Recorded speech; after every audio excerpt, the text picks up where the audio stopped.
Pernah tak terfikir apa sebenarnya yang jadi di sebalik pintu bilik darjah? Hari ini kita akan bongkar seni bina di sebalik satu sesi pengajaran, hanya 1 jam. Jom kita tengok macam mana 60 minit yang dirancang dengan teliti boleh hasilkan pembelajaran yang betul-betul menjadi. Jadi, persoalannya, macam mana rupa satu rancangan pengajaran yang betul-betul berkesan? Adakah sebab aktiviti itu seronok semata-mata? Atau ada struktur yang lebih mendalam yang jadi kunci kejayaan? Inilah soalan besar yang akan kita rungkai sama-sama. Okey, untuk faham semua ni, kita akan bedah siasat satu contoh sebenar. Satu rancangan pengajaran harian bertarikh 24 Ogos 2025. Fokusnya, kelas Tata Bahasa Melayu, topik kata berimbuhan untuk 40 orang murid darjah 4. Baik, jom kita mulakan. Setiap pelajaran yang hebat mesti ada tujuan yang jelas. Ia bukan setakat nak habiskan masa, tapi untuk capai sesuatu. Jadi benda pertama yang kita nak tengok ialah kenapa? Apa sebenarnya misi di sebalik pelajaran ni? Konsep utama pelajaran ni ialah kata berimbuhan. Senang cerita, ia adalah perkataan yang diubah suai dengan imbuhan. Contohnya, perkataan masak boleh jadi memasak atau masakan. Inilah kemahiran tata bahasa yang menjadi fokus utama dalam kelas ni. Dan inilah misinya, 3 sasaran yang jelas dan boleh diukur. Bila kelas dah habis, setiap murid patutnya boleh buat 3 benda ni.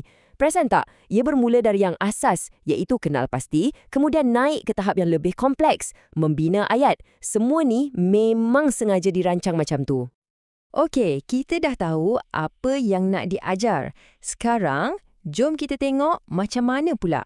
Di sebalik setiap aktiviti, ada satu strategi atau idea besar yang memandunya. Mari kita fahamkan pilihan-pilihan strategik di sebalik pelan induk cikgu ni.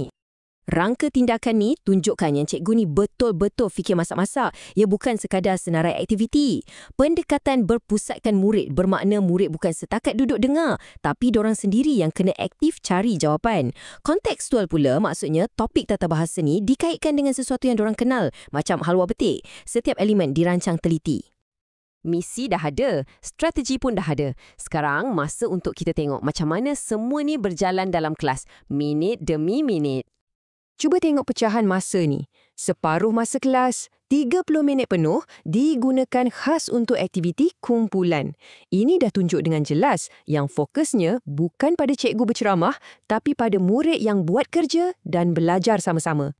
Perjalanan belajar selama sejam ni ada 4 peringkat yang jelas. Ia bermula dengan cangkuk untuk tarik minat, diikuti dengan 2 aktiviti kumpulan yang berbeza dan diakhiri dengan kerja individu untuk pastikan semua faham. Jom kita tengok setiap langkah ni. Langkah pertama, cangkuk. Macam mana nak buat 40 orang budak darjah 4 minat dengan tata bahasa? Susah kan? Tapi cikgu ni ada cara. Dia tunjuk gambar makanan tradisional, halwa betik. Ini satu langkah yang bijak. Terus topik itu rasa dekat dengan dorang, relevan dan buat dorang tertanya-tanya sebelum perkataan tata bahasa disebut lagi. Seterusnya, momentum pelajaran ni dibina. Walaupun kedua-dua aktiviti ni dalam kumpulan, bezanya sangat penting. Aktiviti pertama, dorang cuma perlu cari dan susun apa yang dah ada dalam teks. Tapi aktiviti kedua, dorang kena cipta sesuatu yang baru dari kosong. Peningkatan cabaran macam ni memang sengaja dirancang. Satu rancangan yang hebat bukan setakat mengajar, tapi ia juga tentang memastikan murid betul-betul belajar. Jadi macam mana cikgu ni tahu misinya tercapai? Kat sinilah kita tengok cara penilaiannya. Dekat sini, kita nampak penilaian bukan satu acara besar kat hujung kelas. Ia dijalin sepanjang sesi. Dari masa murid bentangkan hasil kerja, masa cikgu analisis ayat yang dorang bina, sampailah ke lembaran kerja individu, cikgu sentiasa kumpul maklumat tentang tahap faham murid. Malah, murid sendiri pun kena buat refleksi, satu alat yang sangat berkesan. Petikan ni bagi saya sangat jujur. Ia diambil dari nota refleksi cikgu tu sendiri sebelum kelas bermula. Ini menunjukkan satu perancangan yang realistik. Cikgu ni dah jangka yang tahap pemahaman murid akan berbeza-beza. Ini bukan satu kelemahan, tapi tanda perancangan yang bijak dan penuh empati. Jadi, kita dah pun bedah siasat 1 jam pengajaran.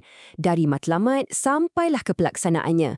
Kita dah nampak macam mana struktur, strategi dan empati bergabung untuk cipta satu pengalaman pembelajaran. Rangka tindakan ni mungkin untuk tata bahasa Melayu, tapi prinsip di sebaliknya adalah universal. Jadi, ini buat kita terfikir. Apa yang menjadikan satu sesi pengajaran tu betul-betul hebat pada pandangan anda?